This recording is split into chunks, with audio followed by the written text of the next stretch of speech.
So now we really dive into the concrete. We have heard from the German Minister for Energy how we do the energy transition in Germany. And now we would like to broaden the horizon, broaden our view, and dive into hands-on implementation. The key question is, how do we get energy transition done globally, knowing and having in mind what I said before, that the circumstances are around the world totally diverse. As we are seeing that for some there's a lack of finance, for others there's a lack of technology, and for the third, there's just the drama that the climate disaster is happening right now. We hear now different voices from around the world. And I'm really honored to welcome now on stage Tom Alweendo, Minister for Energy and Mines from Namibia. A big applause. Fatih Birol, Executive Director of the International Energy Agency. And Ndiarka Mbodji, founder and CEO of Kowry Energy, a consulting firm for renewable projects in Africa. Very warm welcome to all of you.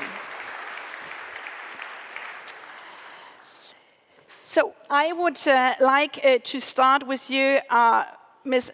Mbodji, because this was really something which touched me deeply at the climate conference, that there were so many countries saying, I mean, don't preach to us. Yeah, we know what climate crisis is all about, but if we want to get the things really done, we need the projects on the grounds in Africa. And then we do have all the statistics flying around where we would say, well, in theory, Africa is the best place for renewable energy. We have heard from countries who were front runners last year, like from Kenya, that they are almost there with 100% renewable energy, that Africa, by figures from the EIA, is for 60% of the world's best solar sites located in Africa. However, these are only the figures. The reality is only 1% of global solar capacity is by now installed in Africa. And we do have the challenge where we promised in Paris many years ago that it's also about climate justice, that the push for climate and renewable energy is also a push for electrifying Africa. Having said that, as you are very aware of the political side, but you are a pure practitioner, what would you say are the biggest hurdles that these hundreds of solar panels are not installed in sub-Sahara Africa, where the best spots are? And what could we do from all around the world to change that and make the promise of climate justice a reality? Thank you very much, Minister Baerbock, and welcome to everyone. I think you've touched on really important points. As you say, Kowry Energy, we do advisory, but we also deliver project on the ground, small project, and also collaborate with bigger EPC for bigger project. You're right, 1% only of capacity is installed in Africa, whereas 600 million people, as you say, still do not have access, and I'm not even talking about those who don't have, I think it's 900 million, access to clean cooking. I think there are different areas that we need to look at when we want to understand why the path and the development of renewable in Africa, specifically in sub-Saharan Africa, is still being delayed. You've touched on financing in your introductions, that the African country obviously have a lower rating, and then there are a lot of funds. So I think there are three elements. One, when it comes to financing, is first of all, the disbursement of financing to the project on the ground. There is really some time delays in there. So we've made it, especially it's quite complicated just to disperse money, which is lying around, to those who do it in the ground. The second thing, when it comes to delivering project in Africa, is also the size of the project. I think we've been having a lot of focus on big project, 50 megawatt, 100 megawatt plus. But I would say, is like we say in French, being a French background, smaller is cute, but smaller is also faster. We need to find a way to deliver smaller projects faster and not to take financial decision for small-sized project. I'm talking here, those who can reach communities between 10 kilowatt peak and a megawatt, anywhere in the region for 18 months to 36 months to deliver those. So we need to use other instrument. The second things I will say is, still on finance before I move to another point, is about how can we use the available funds. So we provide, when I say we, the DFIs and the international financing community, a lot of money in terms of subsidies to enable those projects on the ground to be commercially viable and also, of course, bankable.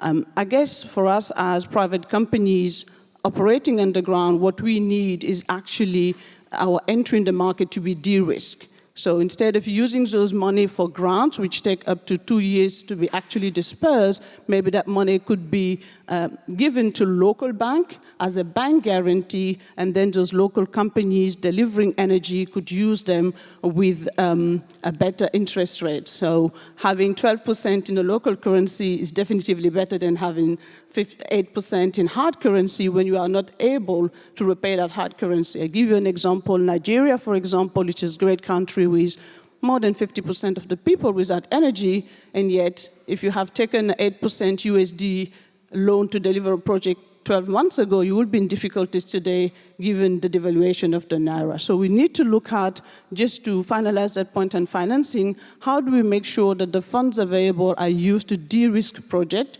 and also to fast-track money delivery to smaller projects. Right. The second thing, before I leave it there, is about how do we involve local companies. Yeah. I think the recent 60 decibel report have again highlighted that local-owned companies, and particularly those owned by women, are the most prepared and the better in the front line of delivering success and delivering as well impact. Yet, if you look at the money which has been dispersed to those local companies, it's less than 1%, anywhere between 1% and 5% in terms of project delivery and financing those projects. So involving more the people on the ground will definitively help us deliver more projects. I'll leave it there for now and then come back with other points. Thank you very much. I think this is so crucial, bringing the international to the local. Could you give an example, rather real local one or also federal one, where we said this is best practice example where it worked, either with currency or with local banking systems? Well, that's a great thing. I think what we've learned from the project we've done, so we collaborate with local company. I give you 2 examples. One is, for example, in the Gambia, where our local partner, GAM Solar, has been working in installing solar water pumping.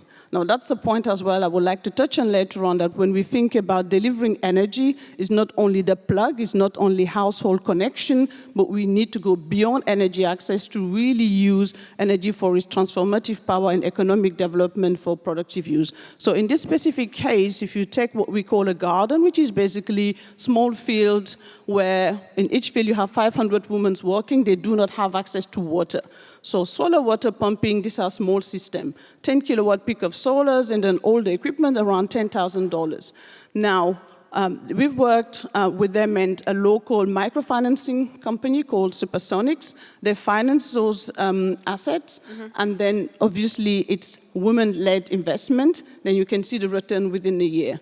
There are 1,000 of those gardens in the Gambia. So if we would have some financing going to those local banking institutions like microfinancing company, you can just do the simple math of 10 kilowatt peak, 1,000 garden is 10 megawatts. So we are here accelerating the delivery of ERI, including women, and seeing a benefit within a year. And that is really important. That's why I like to say small is faster, and having local financing is also faster. Thank you. Also for the precise line, I think small is faster, which we have also seen and felt in many, many other areas around the world. Tom Alweendo, you're the energy minister for Namibia. On one hand, you can probably also say small is faster with concrete projects. On the other hand, Namibia is building one of the world's largest, so big, green hydrogen production facilities. Maybe you could relate a bit to what Ms. Mbodji said about the financing. Why was this project, thinking big, possible? And on the other hand, your example of working together with local community as this production facility is close to the port city of Lüderitz, so you also see the history there, a former diamond mining area with a lot of transitioning and also social challenges, so making also the relation to the question how to engage local population. Thank you very much.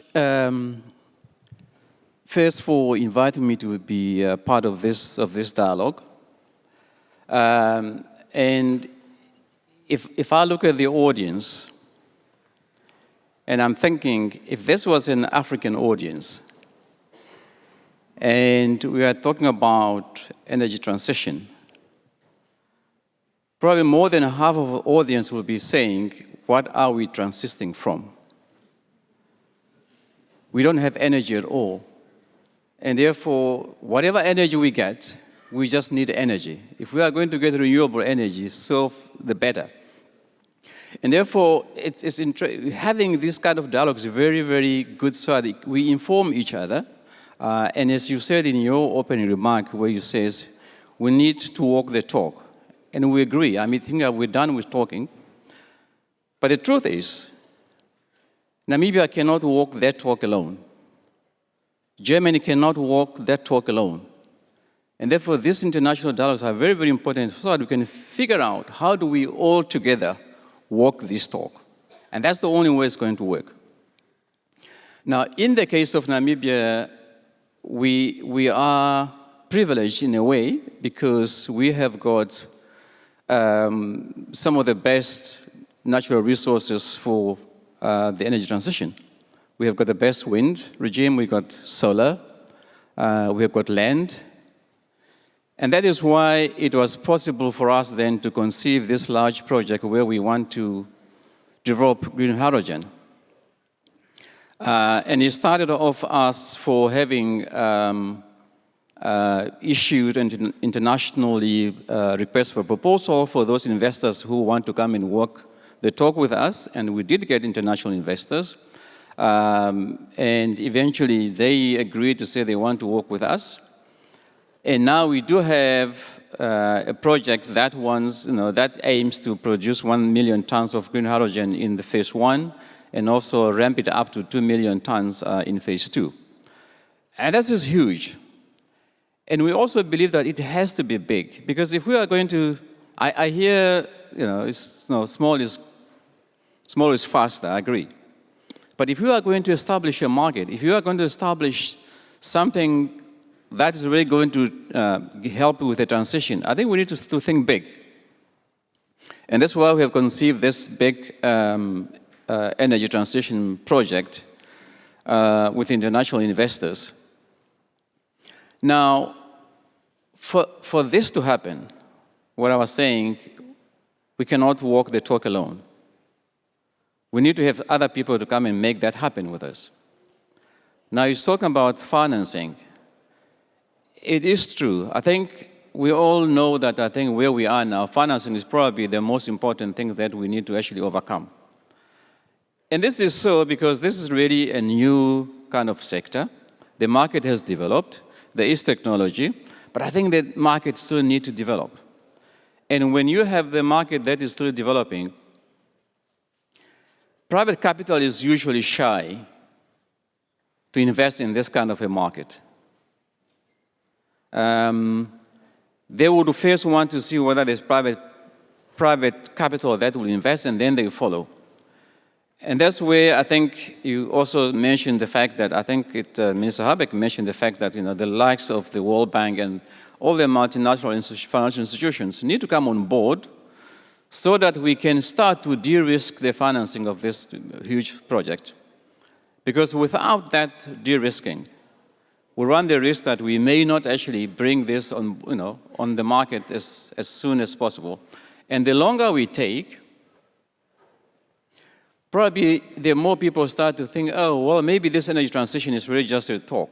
Maybe it's not happening. And therefore, really, we would like to encourage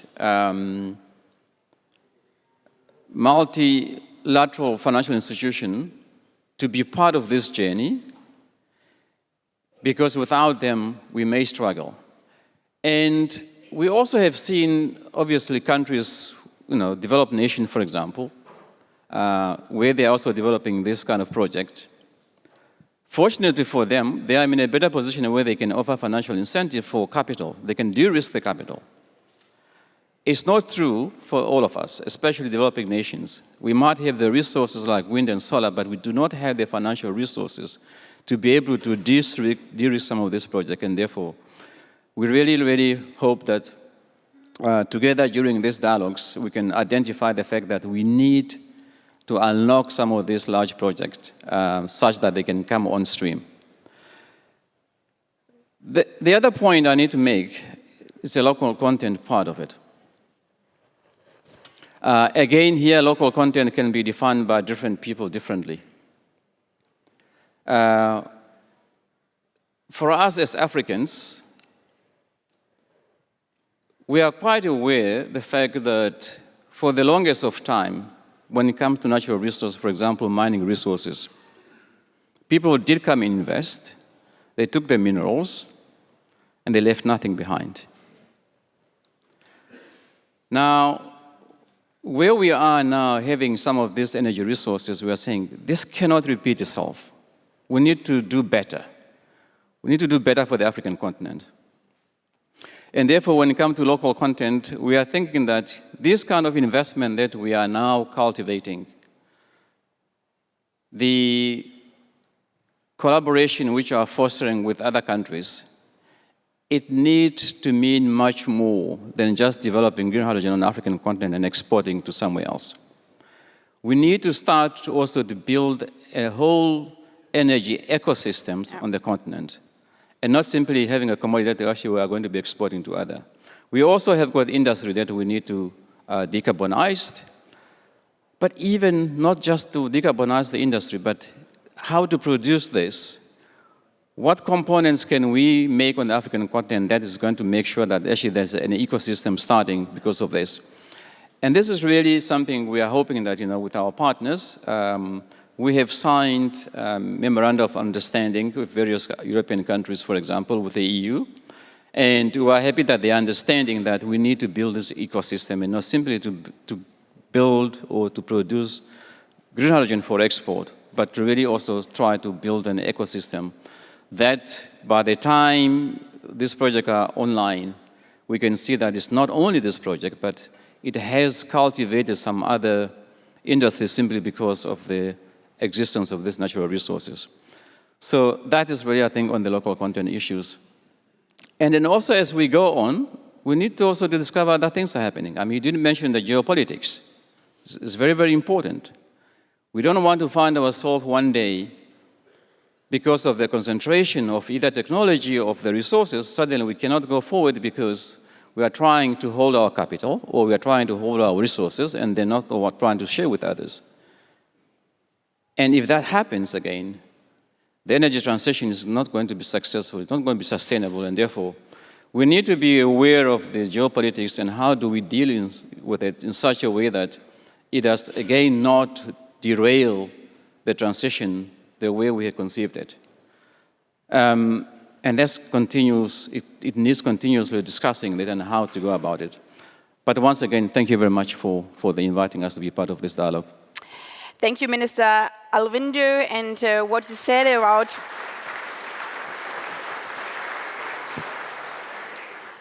the question of how to do the social transformation. We have seen also with the JET piece we are doing around the world with different countries, especially with South Africa, and Jennifer Morgan, as many of you know, is all around the world to experience on the ground that it needs, as you said, an ecosystem precisely on the ground. So maybe coming back to your case, because I mentioned briefly that Germany supported this hydrogen production facility.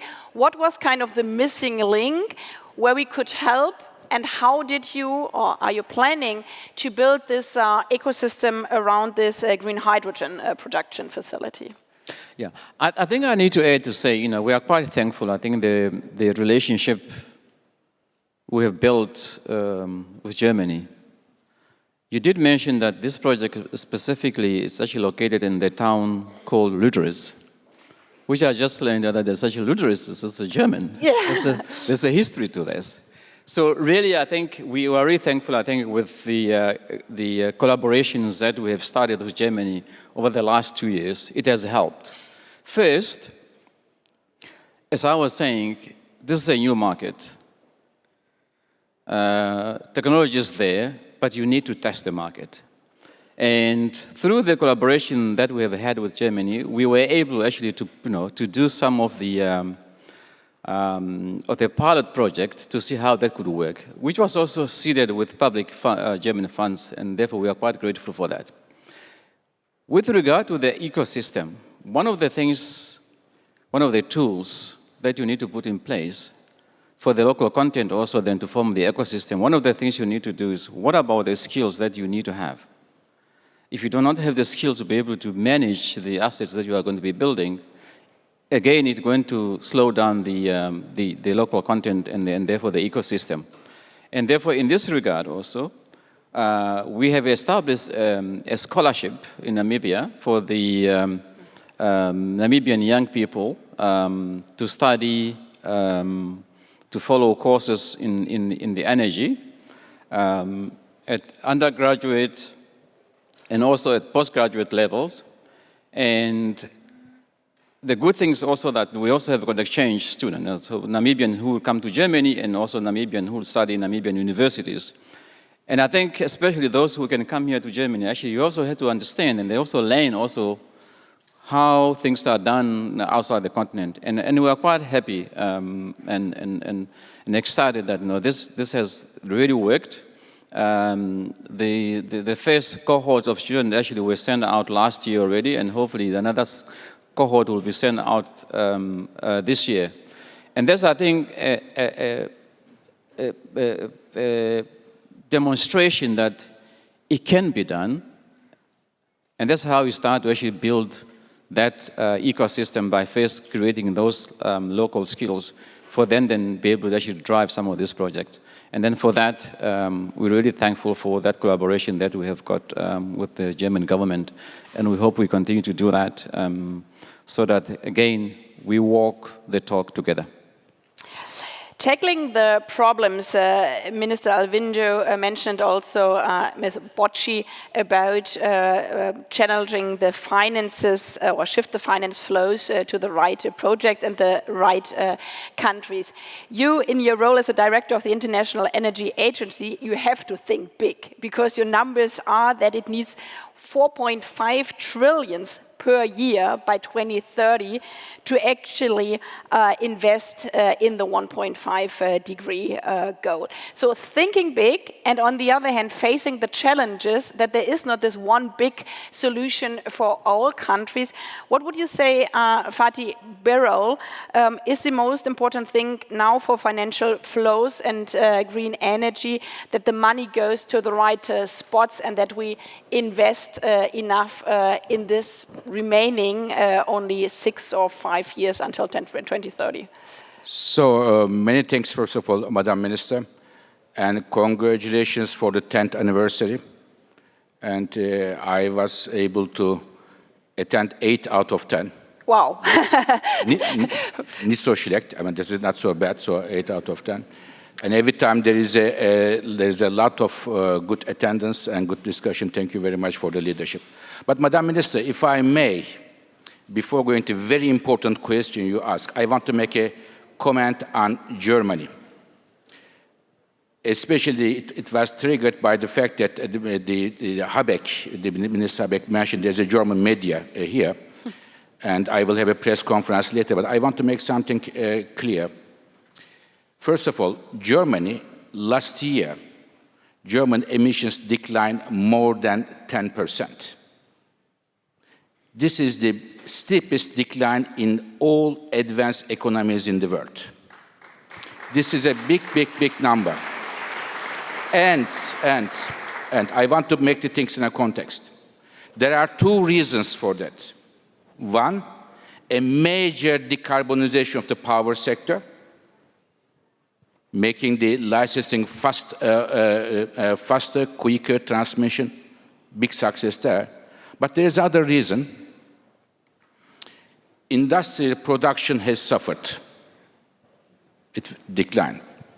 Now, this is, dear colleagues, and also the media and everybody here, this is as a result of a strategic mistake that decades ago was made to model the German industry based on an abundant and, at that time, cheap gas from one single country, over-reliance.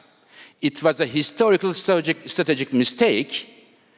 And to think that after what happened 2 years ago, 24th of February, to change it like this is not possible. Energy sector, dear colleagues, to change the direction of energy sector is changing the direction of a big tanker in the ocean. It takes time. It is not like the IT sector, the telephone, the IT sector changes directions like a bicycle very quickly, but energy sector takes time. And I believe the German industry, two good news here. One, it will adjust itself. It is going in that direction. And second, more importantly, as of 2025, there will be a huge wave of LNG coming to markets from United States and Qatar, which will put downward pressure on the natural gas prices, which will help the German economy. But at that time, the challenge would be for Germany still continue with the strong production, but decline of the emissions. But once again, congratulations to German government.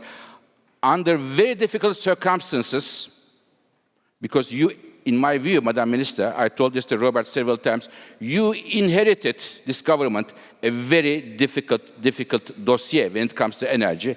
And under these circumstances, and on top of that, Russia's invasion of Ukraine made things difficult. Coming with a minus 10% decline is a big success. Kudos to German government, very clearly. Second point, and the point you mentioned, Madam Minister, on the finance. Dear colleagues, I hear there is another meeting happening in another continent these days. Some people are saying that now we see that the clean energy transition is not happening. It is now failing. Completely wrong.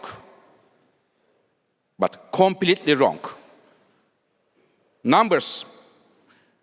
2023, dear colleagues, more than 80% of all power plants built in the world were renewables. More than 80%. Mainly solar, followed by wind. Electric cars. 3 years ago, in the entire world, 1 out of 25 cars sold was electric, and last year it was 1 out of 5 cars sold is electric. And in many countries now, we are seeing that the electric cars are reaching the cost parity with the internal combustion engine cars. It is coming very strongly.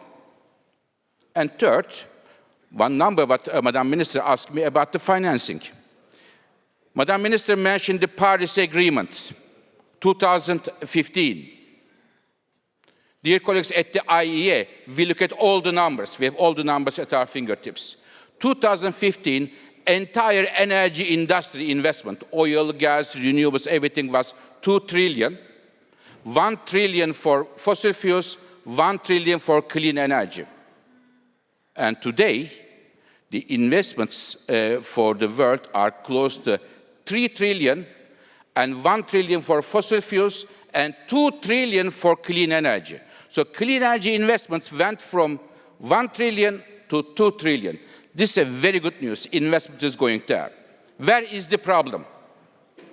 Where is the problem? Problem is there, what Madam Minister asked me. All this increase from 1 trillion to 2 trillion for clean energy investment took place in advanced economies and in China. When you look at the clean energy investment in the emerging world, in Africa, Latin America, and other Asia, it was flat. And emissions will come from there as well. Emissions coming from Jakarta, or from Detroit, or from Johannesburg, or from Oslo, it has the same effect on everybody. Emissions don't have a passport. So it was, in my view, in advanced economies' own interest to support the clean energy investment in the developing countries. Leave aside, Madam Minister, I have to say, advanced economies have a historical responsibility of today the climate problem. What is causing the climate problem is not the emissions going to atmosphere today. Since 100 years, emissions went to atmosphere, and big chunk of this emissions going to atmosphere came from the advanced economies and China. It is their responsibility to support the clean energy in the emerging countries. Madam Minister, you gave a very impressive number coming from the IEA, saying that the big chunk of the solar is in Africa. And today, Africa is using only 1%. And to make it more dramatic, I can say, we have the Belgian minister here with us. Think about the global map. Amount of solar electricity generated in sub-Saharan Africa is less than solar electricity generated in Belgium. I mean, how big is Belgium? It's a very important country, I agree, but the size is not as big as sub-Saharan Africa. And how sunny is Belgium compared to sub-Saharan Africa? This is really something we have to think about. So therefore, we have to find ways to support the clean energy investment in Africa and beyond. How will it happen? Many of the African countries have already debt problem, and the public funds are stretched. So therefore, there is an important need for the World Bank, regional development banks to help. Germany, like many other advanced economies, are at the boards of these regional development banks and the World Bank. Please, please, please, ask the executives to move the clean energy financing as a top priority. Otherwise, this will not happen. This will not happen. Potential is there, and also, if the finance is there, we can solve this problem. So therefore, Madam Minister, well done for Germany at home, but we also would like to see your leadership for mobilizing clean energy investment in the developing countries, especially in Africa, moving much more agile, hopefully, in the World Bank, Regional Development Bank, and others. Thank you. Thank you very much.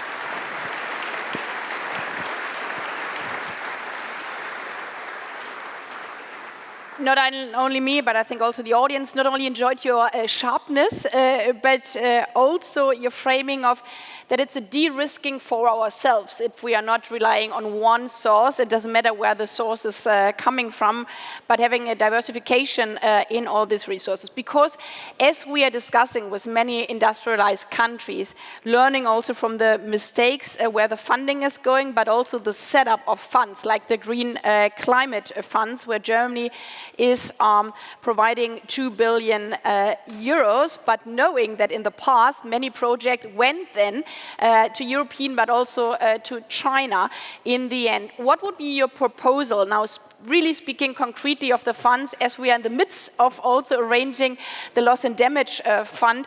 What ideas for criteria you have that the money goes to the right places around the world? So, Madam Minister, today, if you build a solar panel in Germany, compared to building a solar panel anywhere in Africa, let's say Tanzania, the cost of building the same solar panel is 3 times higher, even though you have more sun there. Why?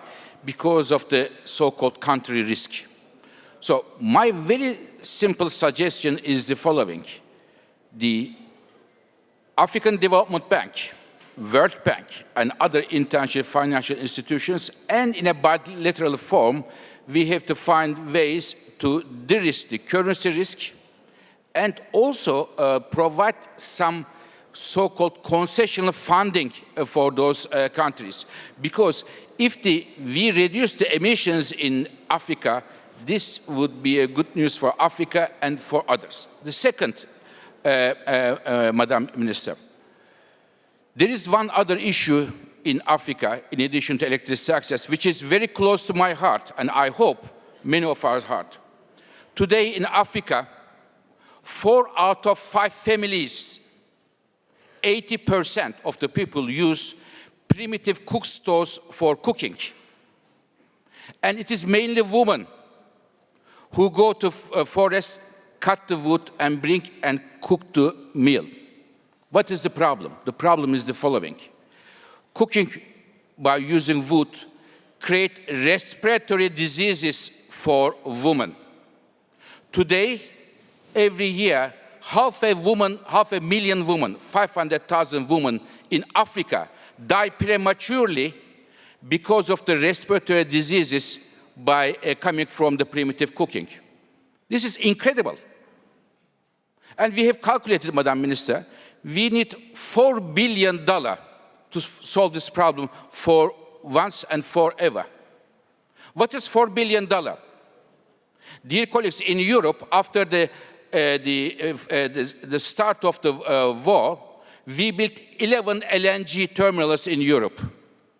One LNG terminal building is cost $25 billion. And we can fix this problem in Africa for $4 billion. So 25, one LNG, and 4 billion. And if we solve this problem, we solve a gender problem. We solve also a climate problem because the deforestation, we are cutting the sinks, and we are solving a humanitarian problem. So in my view, in this country, it is very good. It is the woman parity, the gender parity is very important. But in my view, what is happening, 500,000 women die premature in Africa is the most important gender movement. So it is the reason we are bringing on 14th of May, the Tanzanian president, Prime Minister of Norway, and many governments together, and the investors, to find a solution to this very problem, to find a solution that the woman can use clean cooking instruments and solve this problem, which is for me very important. And this can be also Germany and other European countries gaining a lot of hearts in Africa and building bridges there. Thank you very much also for this concrete proposal, and we will come to an end because there are already so many proposals which you can discuss later on in the workshops. Coming back to Namibia, Minister Alweendo, you have very ambitious goals, not only for ammoniac, but also with regard to renewable energy. Very short and sharp jumping on what we have just heard from Mr. Birol. What is the most important thing that your goal of 60% renewables by 2030 will be reached in Namibia, internally or externally? Thank you very much. It says numbers don't lie, but sometimes it depends how you put those numbers together. Just on that quickly, we were promised that we are going to have an annual investment of $100 billion annually for developing countries actually to help them with transition. But as is now said, the numbers we know now, the $2 trillion investment in green hydrogen or in renewable energy is not on the African continent, it's somewhere else. And therefore, we are not walking the talk. So we might have to really rethink about how we're going to walk this talk. For us, what would really make this happen for us to be able to produce this commodity for use internally and also for externally? The critical point, I think, where we are today, probably there are two. It's financing, as we have said already, and therefore you need to have concessional loans to help de-risk with this. Without that, we are going to struggle. The second issue is the off-take market.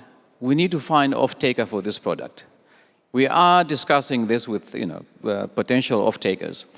But critically, for the investment ready to unlock or for FID to take place, you need to have off-takers for this product. We are confident that that will happen, but really in all other jurisdictions, that's what's going to happen. Financing and off-take. Without those two in place, again, it's going to be a much slower pace with some of these projects. And we are hoping the partners that we are already in discussion will be able to sign those off-take agreements. I know in Germany, for example, there's a group of industrialists that we're also discussing with, because in the end, it's really the market that need to take, to offtake this product. But with the support of government, we'll be able then to have those signed and therefore make it easier for the investment to continue to take place. Those are the two issues really we need to make sure that it happens for us to proceed with the project. Thank you, and I would believe that also these agreements could be used then as a good example for other partnerships around the world. Ndiarka Mbodji, as a practitioner, you have the last word for this panel. As we have heard so much about the concrete projects and your experience on sub-Saharan Africa, and as we are heading to the next COP in Baku, also being prepared here at the Petersburg Climate Dialogue. Last year at the Petersburg Climate Dialogue, we came up with the idea of tripling renewable energy, doubling energy efficiency, and to many people's surprise, we finalized it in Dubai.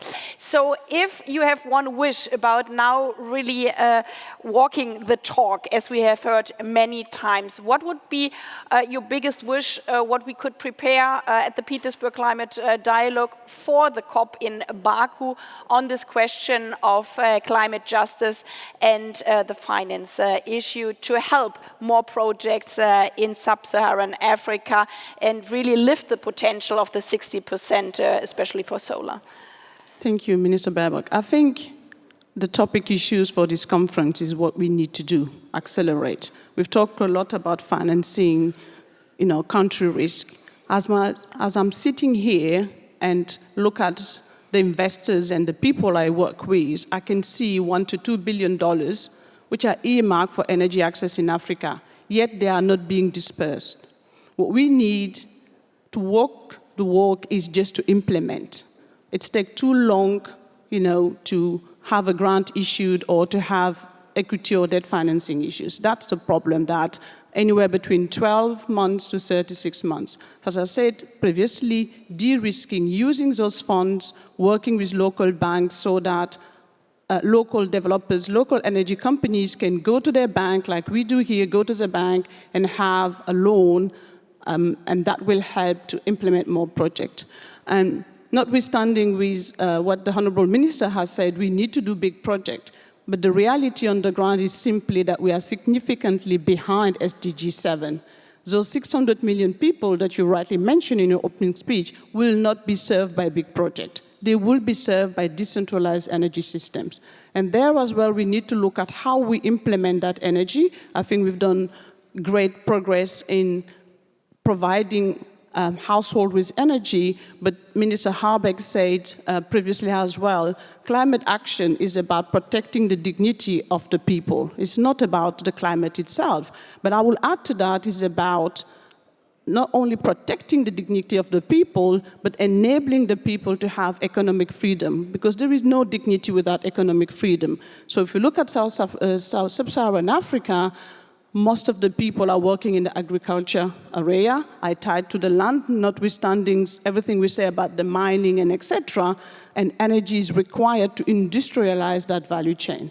So smaller project, bigger project, but dispersing the money, using the funds to de-risk and involving women-led and local entrepreneurs into that journey is the way we will reach that climate change. So there is, as you said previously, no one size fits all, but we need to use all the levers. So one single wish I would have, maybe less commitment, more doing.